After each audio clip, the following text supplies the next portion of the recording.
Hello friends, ഞാൻ എത്തിയിരിക്കുന്നത് ഒരു അടിപൊളി നോട്ടിഫിക്കേഷൻ ഡീറ്റെയിൽസുമായിട്ടാണ്. +2 ക്വാളിഫിക്കേഷൻ ഉണ്ടെങ്കിൽ നമുക്കൊരു സെൻട്രൽ ഗവൺമെൻറ് ജോലി നേടാവുന്നതാണ്. ഞാൻ പറഞ്ഞു വരുന്നത് നമ്മുടെ SSCയുടെ CHSL നോട്ടിഫിക്കേഷൻ അറൈവ് ചെയ്തിട്ടുണ്ട്. ഇന്നലെയാണ് അതിൻ്റെ നോട്ടിഫിക്കേഷൻ വന്നത്, അതായത് 23/6/2025. ഓക്കെ, ജൂൺ 23 നോട്ടിഫിക്കേഷൻ വന്നു. നമുക്ക് ഡേറ്റ്, അതായത് അപ്ലൈ ചെയ്യുന്ന ഡേറ്റ് സ്റ്റാർട്ടായി. നമുക്ക് 18/7/2025 വരെ നമുക്ക് അപ്ലൈ ചെയ്യാം, അതായത് ജൂലൈ 18 വരെ നമുക്കിതിന് അപേക്ഷിക്കാവുന്നതാണ്. സോ ആരും ലാസ്റ്റ് ഡേറ്റിലോട്ട് നീട്ടിക്കൊണ്ട് പോകരുത് അപ്ലൈ ചെയ്യാൻ, കേട്ടോ. കാരണം എന്താ വെച്ചാൽ നമ്മൾ ലാസ്റ്റ് ഡേറ്റിലോട്ട് നീട്ടിക്കൊണ്ട് പോയി കഴിഞ്ഞാൽ നമുക്ക് ആ സമയത്ത് സൈറ്റ് ബിസി ആവും, നമുക്ക് അപ്ലൈ ചെയ്യാൻ പറ്റാത്തൊരു സാഹചര്യത്തിലോട്ട് എത്തും. സോ അപ്ലൈ ചെയ്യാൻ താല്പര്യമുള്ളവർ എത്രയും പെട്ടെന്ന് തന്നെ അപ്ലൈ ചെയ്യാം. ഇനി പറയാനുള്ളത്, ഇതിൻ്റെ പേയ്മെൻ്റ് ഉണ്ട്, ഒരു ഫീസ് നമ്മൾ പേയ്മെൻറ്റ് ചെയ്യേണ്ടതുണ്ട്. അതെല്ലാവർക്കും ഇല്ല, അതിന് എക്സംഷൻസ് ഉണ്ട്. ആ ഡീറ്റെയിൽസ് നമുക്ക് പിന്നീട് പറയാം. ഓക്കെ, ഇനി അതിൻ്റെ നമ്മുടെ ഈ date of window of application, അതായത് എന്തെങ്കിലും ഒരു ഈ മിസ്റ്റേക്ക് നമ്മൾ അപ്ലൈ ചെയ്യുമ്പോൾ എന്തെങ്കിലും ഒരു മിസ്റ്റേക്ക് സംഭവിച്ചിട്ടുണ്ടെങ്കിൽ അത് തിരുത്താനുള്ള, അത് റെക്ടിഫൈ ചെയ്യാനുള്ള, എഡിറ്റ് ചെയ്യാനുള്ള ഒരു ഓപ്ഷനും കൂടി ഉണ്ട്. അത് 23/7/2025 തൊട്ട് 24/7/2025 വരെയാണ്. അതിനുള്ളൊരു ഒരു ദിവസത്തെ ഒരു സമയം തരും, അതായത് SSC തരും. ആ ഒരു നമുക്ക് എന്തെങ്കിലും കറക്ഷൻസ് മിസ്റ്റേക്ക് പറ്റിയിട്ടുണ്ടെങ്കിൽ അത് തിരുത്താം. അത് അടുത്ത മാസം 23-നാണ് ആ ഒരു സമയം സ്റ്റാർട്ട് ചെയ്യുന്നത്. അടുത്തത് ഇതിൻ്റെ എക്സാമിൻ്റെ സമയം എന്ന് പറയുന്നത്, അതായത് നമുക്കറിയാമല്ലോ, ഇതെന്ന് പറയുന്നത് 2 സ്റ്റേജ് ഓഫ് കമ്പ്യൂട്ടർ ബേസ്ഡ് എക്സാമാണ് ഇതിനുള്ളത്. അതിനുശേഷം നമുക്ക് ടൈപ്പിംഗ് ടെസ്റ്റ് ഉണ്ട്, സ്കിൽ ടെസ്റ്റ് ഉണ്ട്. സോ നമുക്ക് ആദ്യത്തെ ഷെഡ്യൂൾ, അതായത് ടയർ 1 എക്സാം നടക്കുന്നത് സെപ്റ്റംബർ മാസം 8 തൊട്ട് സെപ്റ്റംബർ 18 വരെയാണ്. ഓക്കെ, ആ ഒരു പീരീഡിലാണ് ടയർ 1 നടക്കുന്നത്. ടയർ 2 നടക്കുന്നത് മാർച്ച്. ഓക്കെ, February-March 2026 എന്നായിരിക്കും. ഇതിൽ മിസ്റ്റേക്ക് ആയിട്ട് 25 തന്നെയാണ് കൊടുത്തേക്കണം, കേട്ടോ. സോ 2026 February-March നമ്മുടെ ഇതിൻ്റെ ടയർ 2 ഉണ്ടാവുക. സോ ഇതിലെന്തോ മിസ്റ്റേക്ക് ഉണ്ട് PDF കേട്ടോ, അതാണ് കേട്ടോ 2025 തന്നെ കിടക്കുന്നത്. ഐ തിങ്ക് സോ, എനിക്കങ്ങനെ തോന്നുന്നത്. ഓക്കെ, സോ താല്പര്യമുള്ളവർ എത്രയും പെട്ടെന്ന് തന്നെ അപ്ലൈ ചെയ്യാം. വെറും +2 ക്വാളിഫിക്കേഷൻ മാത്രം മതി നമുക്കൊരു കേന്ദ്ര സർക്കാർ ജോലിയിലേക്ക് കടക്കാൻ.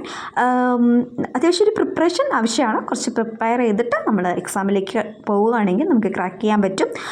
മറ്റൊരു കാര്യം എന്ന് പറയുന്നത്,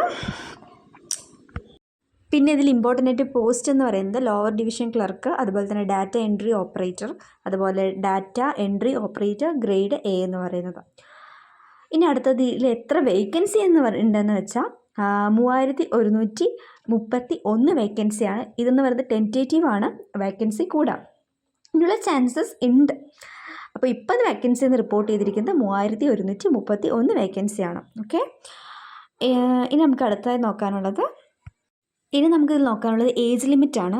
ഇതിൻ്റെ ക്രൂഷ്യൽ ഡേറ്റ് എന്ന് പറയുന്നത് നമുക്കിതിൽ നോക്കുന്നത് 1/1/2020. Crucial date of age limit calculation എന്ന് പറയുന്നത് 1/1/2026 ആണ്. 2026 ജനുവരി മാസം. ഓക്കെ, അതിനുശേഷം 18 തൊട്ട് 27 വയസ്സിനുള്ളവർക്കാണ് ഇതിൽ അപ്ലൈ ചെയ്യാൻ പറ്റുക. അതായത് ജനറൽ കാറ്റഗറിയുടെ ഏജ് ലിമിറ്റാണെന്ന് പറയുന്നത് 18 തൊട്ട് 27 വരെ. അതായത് SC ST OBC-കാർക്കൊക്കെ ഇതിൽ എക്സംഷൻസ് ഉണ്ട്. എക്സംഷൻസ് അല്ല, ഏജ് റിലാക്സേഷൻസ് ഉണ്ട്. നമുക്ക് നോക്കാം. ഇനി 18 തൊട്ട് 27 വയസ്സ് വരെയാണല്ലോ ഇതിൻ്റെ അപ്ലൈ ചെയ്യാനുള്ള ഏജ് ലിമിറ്റ് എന്ന് പറയുന്നത് ജനറൽ കാറ്റഗറിയിലുള്ളവർക്ക്. Candidates born not before 2/1/1999 and not later than 1/1/2008 are eligible to apply. അതിലവിടെ അവർ നല്ല രീതിയിൽ വ്യക്തമായിട്ട് പറയുന്നുണ്ട് ഏതൊക്കെ ടൈം പീരീഡിൽ ജനിച്ചവർക്കാണ് ഇതിൽ ജനറൽ കാറ്റഗറിയിൽ പെടുന്നവർക്ക് അപ്ലൈ ചെയ്യാൻ പറ്റുക എന്നുള്ളത്. അടുത്തത് നമ്മൾ പറഞ്ഞു ഏജ് റിലാക്സേഷൻ ഉണ്ടെന്നുള്ളത്.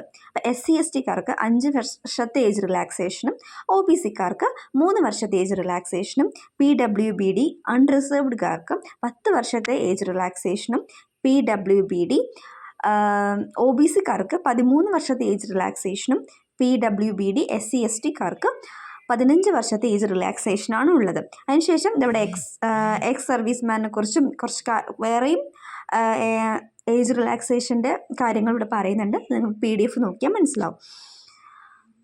ഓക്കെ, അടുത്ത് നമുക്ക് നോക്കാൻ പോകുന്നത് ഇതിൽ ഫീ പേയ്മെൻറ്റിനെ കുറിച്ചാണ്. എത്ര രൂപ, അതിലൊരു ഡെഫിനറ്റ് ആയിട്ടുള്ളൊരു എമൗണ്ട് പേ ചെയ്താൽ മാത്രം നമുക്കത് അപ്ലൈ ചെയ്യാൻ പറ്റും. പക്ഷേ എല്ലാവർക്കും ഈ എമൗണ്ട് പേ ചെയ്യേണ്ട ആവശ്യമില്ല. ജനറൽ കാറ്റഗറിയിൽ വരുന്ന, ജനറൽ ആൻഡ് OBC കാറ്റഗറിയിൽ വരുന്ന മെയിൽസിനാണ് ഇത് ഫീ ചെയ്യേണ്ടുള്ളൂ. അതായത് 100 റുപ്പീസാണ് ഫീ എന്ന് പറയുന്നത്. വുമൺ കാൻഡിഡേറ്റ്സിനും അതുപോലെ തന്നെ SC ST കാർക്കും അതുപോലെ തന്നെ പേഴ്സൺ വിത്ത് ഡിസബിലിറ്റീസ് ഉള്ളവർക്കും എക്സ് സർവീസ് മാനൊന്നും എന്തില്ല, ഫീസ് പേ ചെയ്യേണ്ട ആവശ്യമില്ല. ഓക്കെ.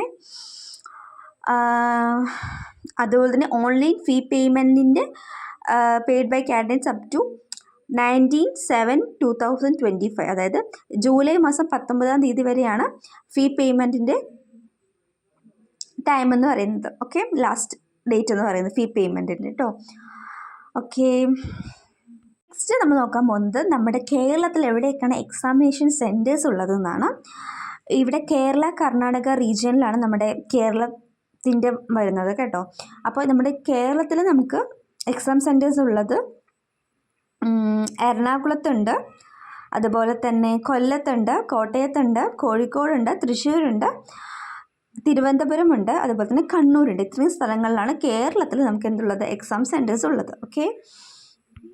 അടുത്തത് നോക്കുന്നത് നമ്മുടെ ടയർ 1 എക്സാമിൻ്റെ സിലബസ് ആണ്. ടയർ 1 എക്സാമിനെന്ന് പറയുന്നത് നമുക്ക് 200 മാർക്കിനാണുള്ളത്. അതായത് ഇംഗ്ലീഷിൽ 25 ക്വസ്റ്റ്യൻസ് 50 മാർക്സിന്, അതുപോലെ തന്നെ ജനറൽ ഇൻ്റലിജൻസ് 25 ക്വസ്റ്റ്യൻസ് 50 മാർക്സിനാണ്. അതുപോലെ തന്നെ ക്വാണ്ടിറ്റേറ്റീവ് ആപ്റ്റിറ്റ്യൂഡ് 25 ക്വസ്റ്റ്യൻസ് 50 മാർക്സിന്, ജനറൽ അവെയർനെസ് 25 ക്വസ്റ്റ്യൻസ് 50 മാർക്സിന്. അങ്ങനെ ടോട്ടൽ 200ലാണ് നമുക്ക് ടോട്ടലായിട്ട് ടയർ 1ൻ്റെ മാർക്സ് വരുന്നത്. അതുപോലെ തന്നെ എക്സാം ഡ്യൂറേഷൻ എന്ന് പറയുന്നത് 60 മിനിറ്റ്സ് ആണ്. അതുപോലെ തന്നെ സ്ക്രൈബ് ആവശ്യമുള്ളവർക്ക് 80 മിനിറ്റ്സ് ആണ്. ഓക്കെ, ഡ്യൂറേഷൻ എന്ന് പറയുന്നത് 60 മിനിറ്റ്സ് ആണ് വേറെ എല്ലാവർക്കും കേട്ടോ.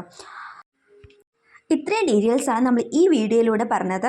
ഏജ് ലിമിറ്റിൻ്റെ കാര്യം നമ്മൾ പറഞ്ഞു, അതുപോലെ തന്നെ ക്വാളിഫിക്കേഷൻ്റെ കാര്യം പറഞ്ഞു, വേക്കൻസിയുടെ കാര്യം പറഞ്ഞു, സിലബസിൻ്റെ കാര്യം പറഞ്ഞു, എക്സാം സെൻറ്റേഴ്സ് എവിടെയൊക്കെയാണെന്ന് പറഞ്ഞു. ഇത്രയും കുറച്ച് നമുക്ക് ബേസിക്കായിട്ട് ഇതിനെക്കുറിച്ച് അറിഞ്ഞിരിക്കുകയാണെങ്കിൽ കുറച്ച് ഡീറ്റെയിൽസാണ് ഞാനിവിടെ ഈ വീഡിയോയിലൂടെ പറഞ്ഞിരിക്കുന്നത്.